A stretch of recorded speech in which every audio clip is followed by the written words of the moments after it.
आज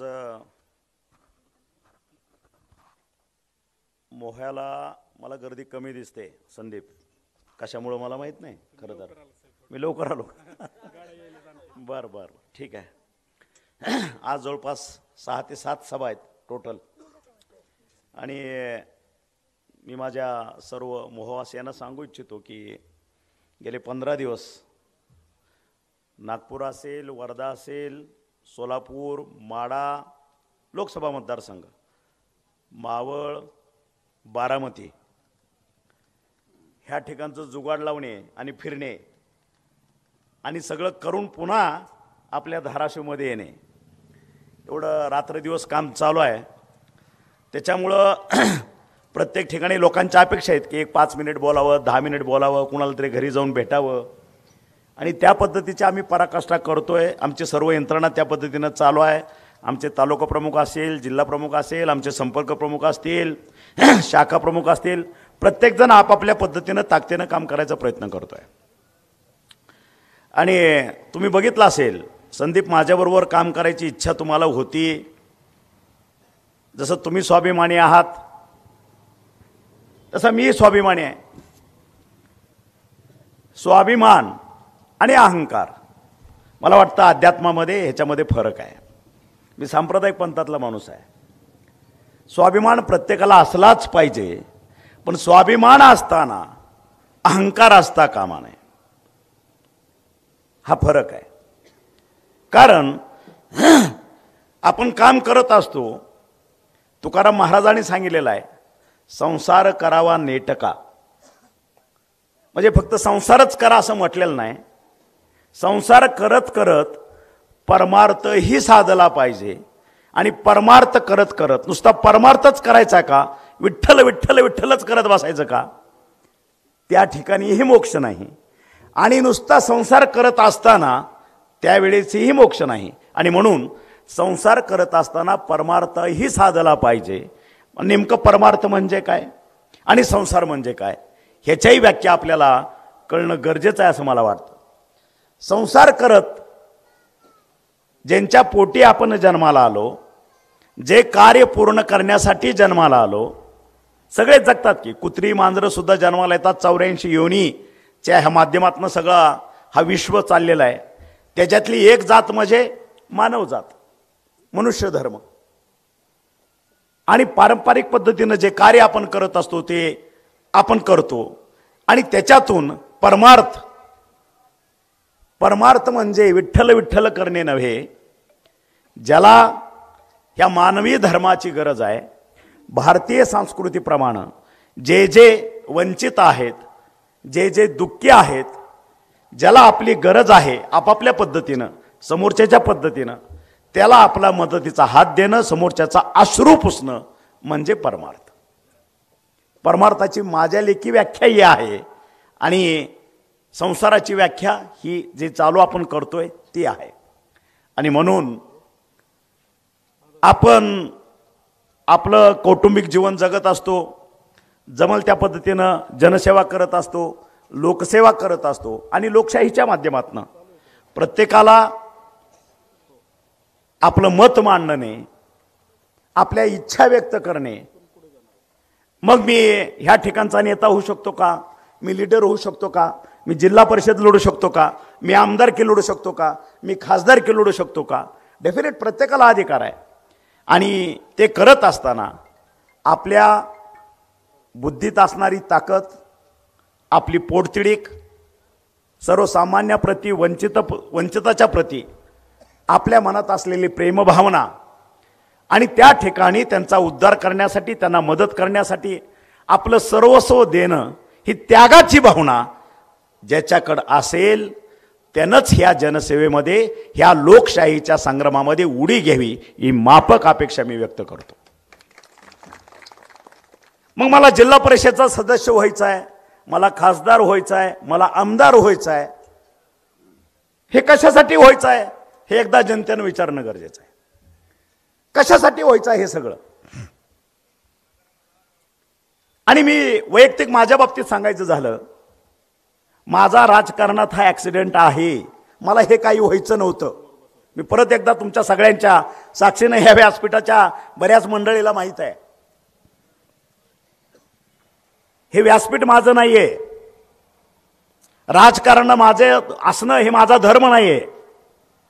मी पांडुरंगाचा भक्त, मी अध्यात्मातला माणूस, मी प्राध्यापक माणूस, मी इंजिनिअरिंगचा माणूस,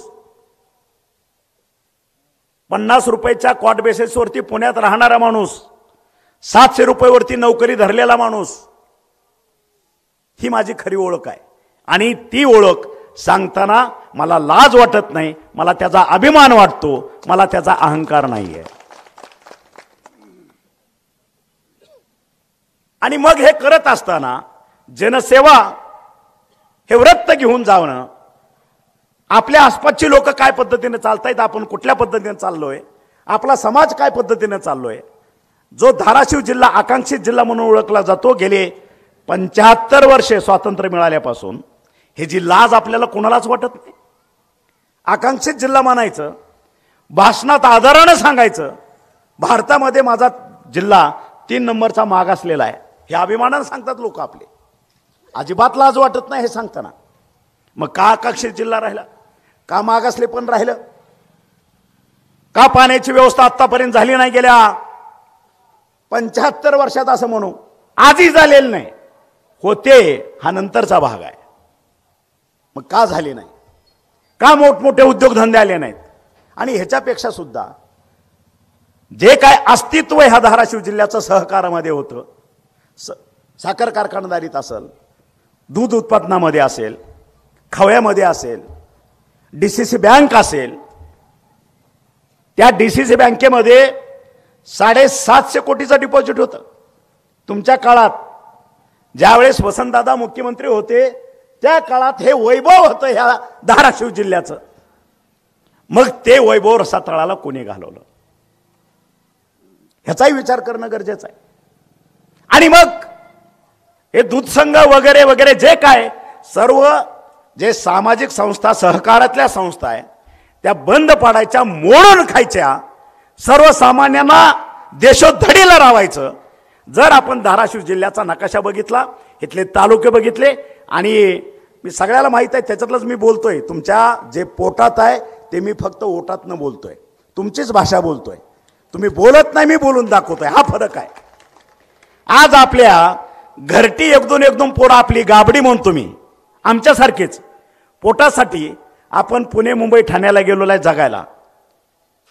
जर आपलं इथलं चांगलं असतं, सुजलाम सुफलाम असतं, तर तुम्हा आम्हाला कोणाच्या दारात तिकडे पडायची वेळ आली नसती. आम्ही आमचा भाग, ही मायभूमी सोडून कोणी गेला असतं का, गरज नव्हती जायची.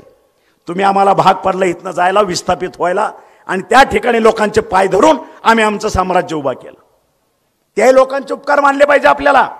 ज्या ठिकाणी आपली लोकरं बाळं त्या ठिकाणी जातात, त्या ठिकाणचा वतनदार, त्या ठिकाणचा जो काय रहिवासी आहे, तो आम्हाला सामावून घेतो, आपलं मानतो, आमच्या अडचणी सोडवतो, आणि आपलं म्हणून तो आमच्यात मिसळतो. हे उपकार आम्ही आयुष्यभर विसरणार नाही. आम्ही कोणाचे, पुणेकरांचे, ठाणेकरांचे, मुंबईकरांचे. कारण त्यांच्या माध्यमातून आपण इकडे 2 पैसे आणतो आणि आपली लेकरं बाळ जगवतो. जो का आपला खडतर प्रवास आहे तो आपण चालू केलेला आहे. आणि हे फार दिवस ह्या ठिकाणी आम्ही सहन करणार नाही. ती बदलण्याची वेळ आली, ती बदलण्याची प्रक्रिया सुरू झालेली आहे. आणि बघितलं असेल तुम्ही, पाण्याच्या राजकारणावरती 75 वर्ष स्वातंत्र्य मिळाल्यापासून आणि 1960 पासून महाराष्ट्राची निर्मिती झाली, त्यापासून पाण्याच्या वरती ह्या ठिकाणचं राजकारण चाललं. मग आपण का सहन केलं? नेते मंडळीला राजकारण करायचं असतं, दाना टाकायचा आणि कोंबडा झुजवायचा, हा जो प्रकार आहे, मग आपण का बळी पडला ह्या गोष्टीला? त्याचं कारण आहे, कारण पश्चिम महाराष्ट्र असेल त्या ठिकाणी महाराजांची सत्ता होती. जसं आपण खाली आलो ह्या ठिकाणी शेवटी रजाकार होते, आपल्याला गुलामगिरीची सवय लावली. आपल्या रक्तात जो बंडखोरी असली पाहिजे, जे मनगटात न्याट असलं पाहिजे, डोक्यात राख असली पाहिजे, त्याच्यावरती पाणी घालायचं काम ह्या रजाकाराने केलं. आणि त्याच पिढ्या आपल्या पुढच्या जन्मल्या. आणि आपल्याच लोकांनी गेले 60 वर्ष 50 वर्ष पायाखाली तुडवून स्वतःची चिलीवाळी, स्वतःच्या पुढच्या 5 पिढ्याचा उद्धार करण्याची सवय लावली. आणि आपण खाली माना घालून त्यांच्या पुढे उभा राहतो. ही आपली चूक आहे. हे कुठंतरी स्वीकारायला शिका. बंडखोर वृत्ती तयार व्हा. हातात टिकार घेतल्याशिवाय समोरचा वाकत नाही. नेता असो नाही तर खोका असो, काही देणं घेणं नाही आपल्याला. ज्या वेळेस आपल्या घरातल्या पेटलेल्या चुलीत कोणी जर पाणी टाकत असेल, ते सहन करायचं काय कारण आहे? ते सहन करायचं काय कारण आहे? आपण मिंदे आहे का कोणाचे? आणि म्हणून उठाव झाला पाहिजे. आमच्या हक्काचं लोकशाहीमध्ये मागितलं पाहिजे. आणि तो हक्क ते मागणं मी छातीचा कोट करून तुमच्या समोर उभा आहे. तुमच्यासाठी मी लढतोय आणि ते आणणारच. त्याच्यामध्ये कुणीही दुसरी भाषा वापरू शकत नाही. आणि म्हणून तुम्ही बघितलं असेल, आपल्या हक्काचं 23.66 TMC पाणी हे आपल्याला मिळालं पाहिजे. ज्या दिवशी ह्या धाराशिव जिल्ह्याच्या राजकारणामध्ये मी लक्ष घातलं, आम्ही स्वतः आमचे सहकारी घोगरे सर यांच्या माध्यमातून तुम्ही बघितलं असेल, भूमपरांडा वाशीमध्ये 16-17च्या दरम्यान दुष्काळ असताना आम्ही 550-600 किलोमीटर माझ्या मतदारसंघामध्ये नाला खोलीकरण सरळीकरण केलं. बाळासाहेब ठाकरे शिवजल क्रांती बघितलं असेल. आजही त्या ठिकाणी चक्कर मारा. काय पद्धतीचं काम आहे, तुमच्याकडे पाण्याची अवस्था कशी आहे आणि आज माझ्या मतदारसंघामध्ये पाण्याची अवस्था काय. नुसतं गप्पा मारून, नुसतं गोड बोलून मी फोन घेतो, मी फोन करतो. आज आम्ही बी जवळपास 100-125 कॉलेजेस चालवतो. युनिव्हर्सिटी बी आहे, तुम्ही बघितलं असेल, जाहिरात असते JSPM युनिव्हर्सिटी. त्या ठिकाणी आमच्या जवळपास 50 फोन घ्यायला क्लार्क आहेत. 50. आता ॲडमिशनच्या काळात कमीत कमी एका कॉलेजला 100-200, युनिव्हर्सिटीला 500-600 डेली फोन येतात. ते बी फोन घेतात. हां बोल, अमुक ॲडमिशन, लगेच जोडतं. दुसऱ्या 10 तिथं गेला, ठेवला फोन. माझा क्लार्क जे काम करतो, 20,000 रुपयेवाला, 21,000वाला EPBECचा फोन जोडून देणारा, आणि ज्याला आपण खासदारातनं दिल्लीमध्ये आपल्या आकांक्षित जिल्ह्याचे प्रश्न मांडण्यासाठी किंवा केंद्राच्या मोठ्या योजना आपल्या जिल्ह्यामध्ये आणण्यासाठी ज्याला आपण निवडून दिलं, तो काय सांगतो? मी फोन घेतो. मला काम दाखवणारा ज्या, मी तुला काम दाखवलं, मी अख्ख्या जिल्ह्याला तुझा हातात हात घेऊन जिल्ह्याला काम दाखवलं. तुझी लायकी नसताना ह्याच मतदारसंघानं विधानसभेच्या 2009ला निवडून दिलं, 2014ला तुला फेकून दिला. त्याला गोंजारून मी परत आणला. ह्या माझ्या सर्वसामान्याचं कुठंतरी चांगलं काम करशील म्हणून तुला हातात हात दिला. राजकीय बाप तुझा मी झालो. तुला तुझं वैभव प्राप्त करून दिलं. तुझ्या हातात खासदारकीचं सर्टिफिकेट दिलं की जेणेकरून केंद्रातल्या मोठ्या योजना आज त्या आपल्या नरेंद्रभाई मोदीच्या माध्यमातून तू आणशील. ह्या लोकांचं जीवनमान थोड्याफार प्रमाणात 5%, 10%, 20% सुखकारक होईल ही अपेक्षा ठेवली. तू लहान होता, तुला कळत नव्हता, ठीक आहे. पण त्या योजनाचं बाळकडू, त्याचं पुस्तक मी स्वतः होतो. तुला माझी बी टीम दिली. ह्यांच्या माध्यमातून तू योजना आण. फक्त लेटरवरती सही कर, माझी ही टीम काम करेल, दिल्लीतल्या सगळ्या योजना आणतील. त्यावेळेस मी तुझ्या डोक्यात हवा गेली. आणि मी परवा ऐकली क्लिप, तुम्हीच पाठवलेले असतील कोणीतरी, 2019चं भाषण. ह्या माझ्या आकांक्षित जिल्ह्यामध्ये 15,000 मुलांना नोकरी दिल्याशिवाय मी स्वस्थ बसणार नाही. आणि जर 15,000 नोकऱ्या मी जर तयार करू शकलो नाही, माझ्या मुलाबाळांना देऊ शकलो नाही, तर मी 2024ला मत मागायला येणार नाही. येती बोमराजे निंबाळकर यांचं भाषण आहे. तुम्ही ऐकलं, तुम्हीच पाठवलंय मला. 15,000 नोकऱ्या उपलब्ध करून देतो. जर नाही दिल्या तर मी 2024ला मतदान मागायला येणार नाही, हे तुम्ही बोलला. आता ह्या 2019 ते 24 मध्ये आम्हीच तुम्हाला फक्त एक नोकरी दिली खासदार म्हणून. तानाजी सावंतांनी, राणादादांचं आगमन स्टेजवरती झालेलं आहे. त्यांना विनंती करतो की त्यांनी स्थानापन्न व्हावं. एकच नोकरी त्यांनी निर्माण केली स्वतःसाठी. साखर कारखान्याचं उदाहरण द्यायचं झालं, आणि मी बोललो की त्याला फार लागतं. माझा बाप मारला केला, मग ठीक आहे, तो इतिहास झाला. अरे बाबा, हा तेरणा 12 वर्ष बंद पाडला, तिथलं भंगार सुद्धा विकलं. तू ज्याला भंगार विकलं त्या माणसाचं नाव काय? अनिलराव आपला सुधाकर जवळे पाटील 4 दिवसापूर्वी मला भेटले. म्हणले साहेब 1 कोटीचं मी भंगार ह्याच्याकडं विकत घेतलं. 1 कोटीचं 35 लाख रुपये ह्याला मी दिले. मी कारखान्यात गेलो, त्यानं मला सांगितलं गुपचूप जायचं, चोरून मागच्या दारातनं जायचं, पुन्हा जाशील बिशील. मी मागणं गेलो, 1 कोटीचा सौदा झाला. बघितलं तर 30-35 लाखाचंच भंगार होतं. म्हणून मी 35 लाखाचाच ह्याला पैसे दिले. आणि मग मला फोन केला, अरे बाकीचे पैसे कुठं आहेत? त्यावेळेस मी सांगितलं, अहो दादा, त्या ठिकाणी 35 लाखाचं भंगार आहे, बाकी काहीच नव्हतं. मग मी तेवढंच घेतलं आणि तुम्हाला तेवढं पैसे दिलं. येडाबेडा आहे का? तिथं कटर घेऊन जा, अजून काय तोडता येतंय? तुझ्या 1 कोटीच्या भंगाराची सगळी काय असेल ती बेरीज कर, तेवढं वजन कर आणि बाकीचा पैसा लवकर घेऊन ये. तुम्हाला मी स्वतः नसेन, 4 दिवसामध्ये अनिल खोचरेंना आमचे संपर्क प्रमुख आहेत, त्यांना आदेशित करतोय, परत ह्या मोह्यामध्ये 2 दिवसात संदीप बरोबर येऊन त्या जवळे पाटलांची ओळख करून द्या. ते त्यांच्या शब्दात तुम्हाला सांगतील काय झालं ते.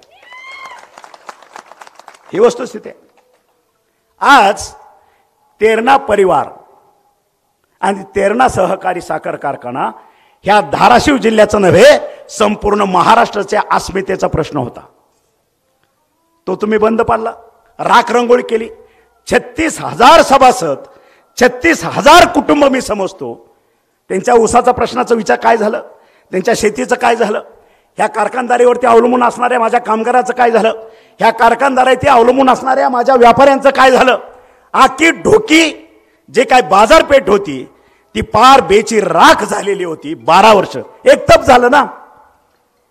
आणि ज्यावेळेस आम्ही त्या ठिकाणी उतरलो, कारखाना घ्यायचा प्रयत्न केला, त्यावेळेस लातूरच्या गडी मालकाला जाऊन कोण भेटलं? गडीवरच्या मालकाला हेच भेटले, काळूबाळू जाऊन सांगितलं की आता ते काय खरं नाही, तुम्हाला घुसावं लागतं, नाही तर ते आमच्या नरड्यावर बसतं येऊन. झाला, प्रयत्न झाला. मी मंत्री नव्हतो त्यावेळेस, आमदारच होतो. तोही प्रयत्न झाला. DRT मध्ये गेले, DRAT मध्ये गेले, हायकोर्टात गेले, सुप्रीम कोर्टात गेले, NCLT सगळीकडे गेले, सगळीकडे फिरले. शेवटी परमेश्वर चरणी न्याय असतो. न्यायानं तो कारखाना 25 वर्षासाठी आपल्या ताब्यात आला. आणि जसा खरं तर हे 1.5 वर्ष ह्याच्यामध्ये गेलं, जसा ताब्यात आला 6 महिन्यामध्ये तुमच्या सर्वांच्या आशीर्वादानं तो कारखान्याचं धुराड पेटवण्यात आपण यशस्वी झालो. हे तुमच्या डोळ्यासमोरचा इतिहास आहे. आज ढोकीची बाजारपेठ मी जाता येता बघतो.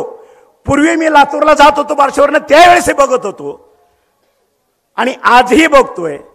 त्या माझ्या व्यापाऱ्यांच्या चेहऱ्यावरचं स्मित बघितलं की मला कुठेतरी धन्य धन्य पावल्यासारखं होतं, मला समाधान होतं. बस हेच मला त्याच्यातनं घ्यायचं आहे.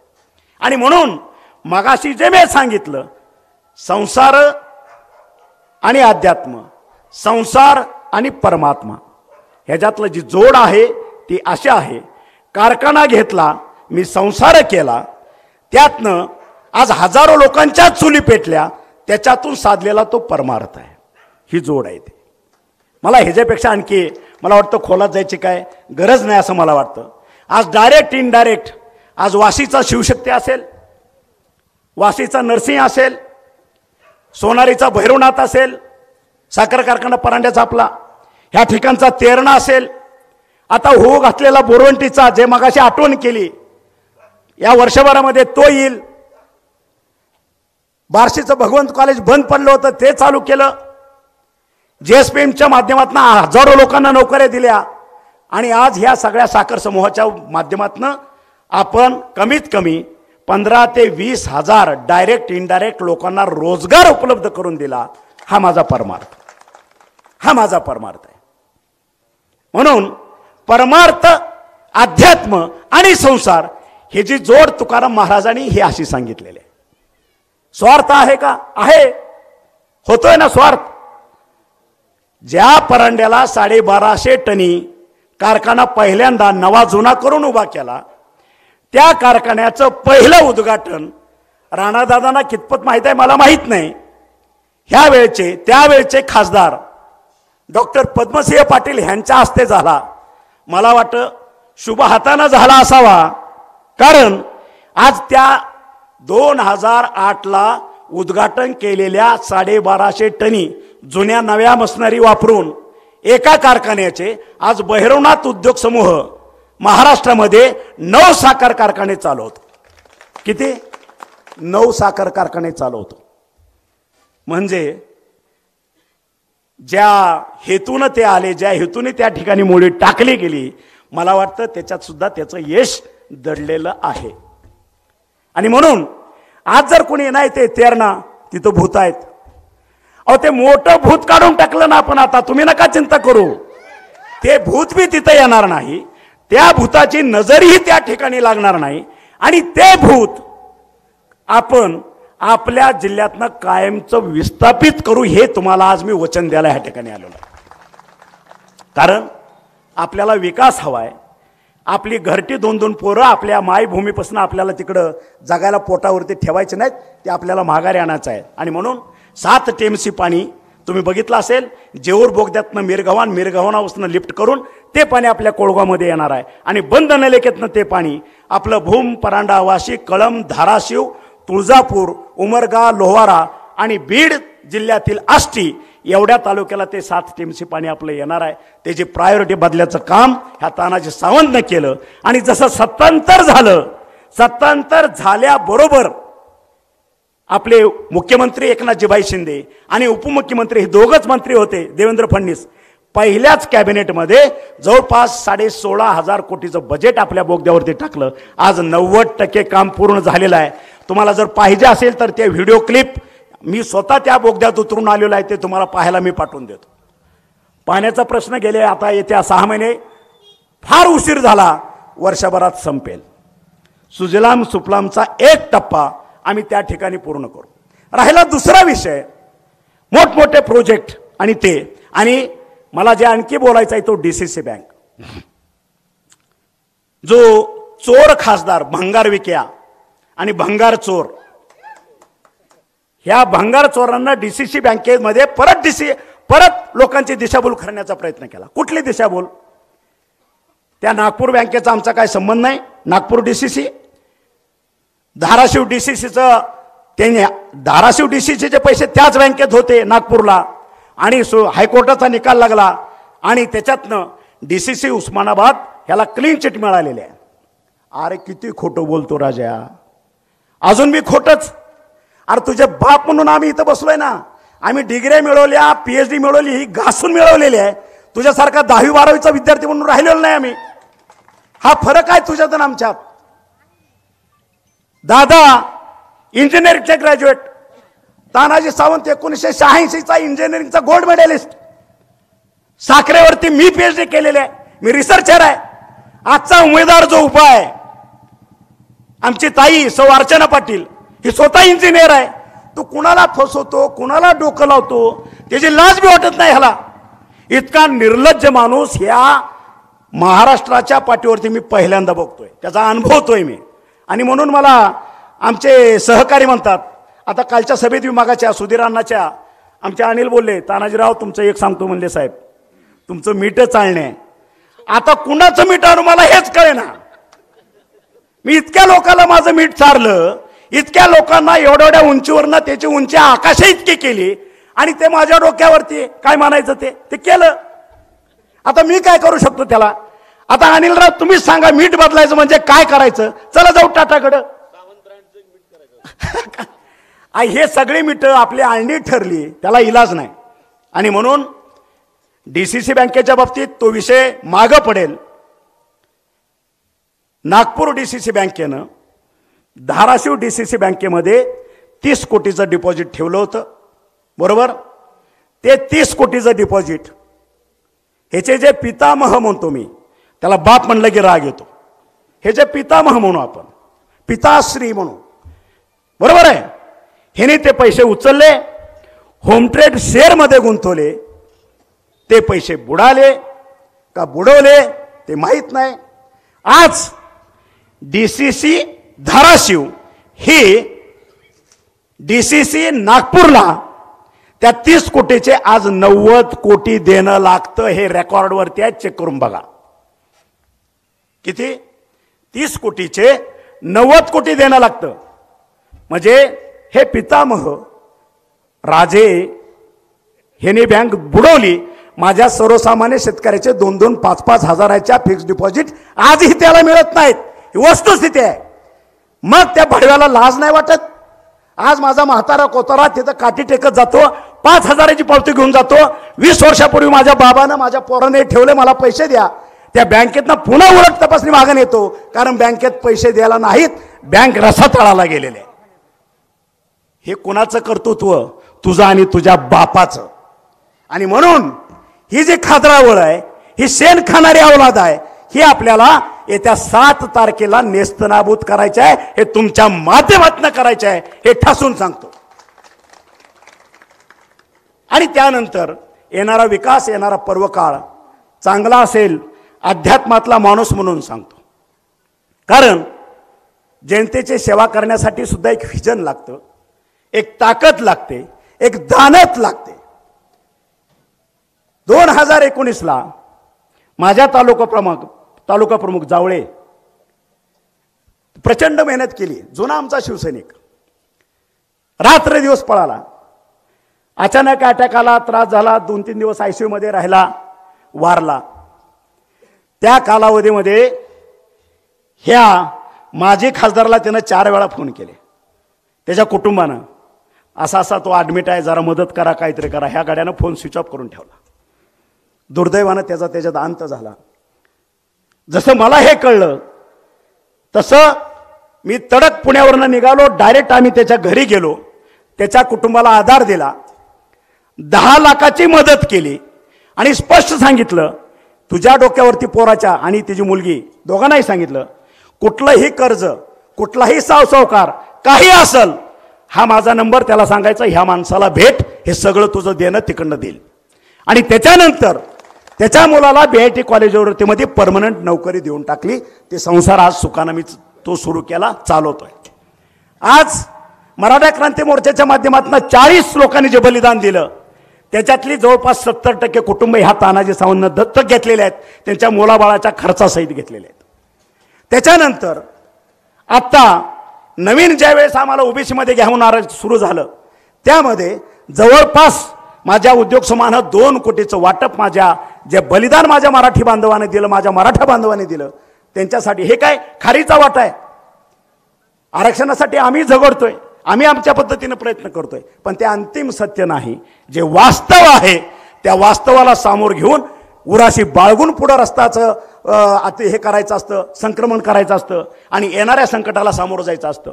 हे आम्हाला शिकवलेलं आहे. आणि म्हणून सत्ता असेल, संपत्ती असेल, तुकाराम महाराजांनी सांगितलेलं आहे, सत्ता संपत्तीच्या अधीन राहून माझं दाखवू नका, कारण प्रत्येकाचा लेखाजोखा त्या ठिकाणी आहे. आपण फक्त माध्यम असतो, करता करविता तो असतो. तुमचं संचित कर्म आणि चालू कर्म ह्याची फळं आपल्याला घ्यायची असतात. काळ आज हे दाखवतो, सत्ता हे ताम्रपट नाही, आमदार खासदार हे ताम्रपट नाही, ही पदं आहेत. आणि ती पदनिर्मिती डॉक्टर बाबासाहेब आंबेडकरांनी सर्वसामान्य जनतेचं अश्रू पुसण्यासाठी केलेले आहेत. मला वाटतं हे बाळकडूच नेते सध्याचे हे विसरलेले आहेत आणि कुठंतरी हे आपल्याला उद्या येणाऱ्या 7 तारखेच्या माध्यमातून दुरुस्त करण्याची गरज आहे. आणि म्हणून जाता जाता मी आपल्याला कळकळीचं आणि नम्र आवाहन करतो, येत्या 7 तारखेला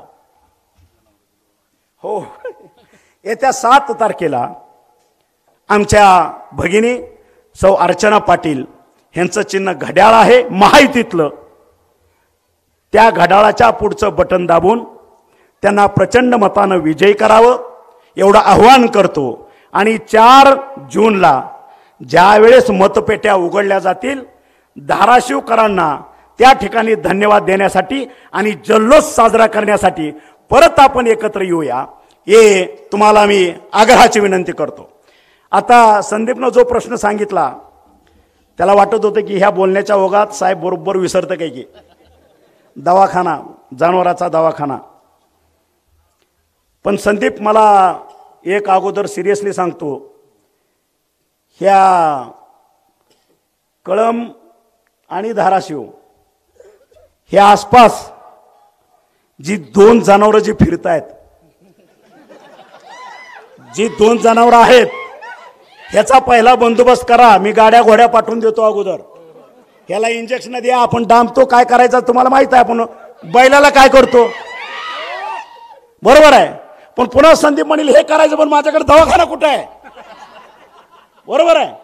मग सध्या टेम्पररी हा धाराशिवला पाठवा किंवा आमच्या वरती भूमकड पाठवा. त्यांचा इलाज आपण करू टेम्पररी. 7 तारखेला तुम्हाला इलाज करायचा आहे. 4 जूनला आचारसंहिता संपते आणि 4 जून नंतर 15 ऑगस्टच्या अगोदर डोक्यात ठेवा. 4 जून नंतर 15 ऑगस्टच्या अगोदर आपल्याला जनावराचा व्हेटरनरी दवाखाना हे आपल्या मोह्यामध्ये झालेला दिसेल, हे तुम्हाला वचन देतो. आणि मी माझे 2 शब्द संपवतो. जय हिंद, जय महाराष्ट्र.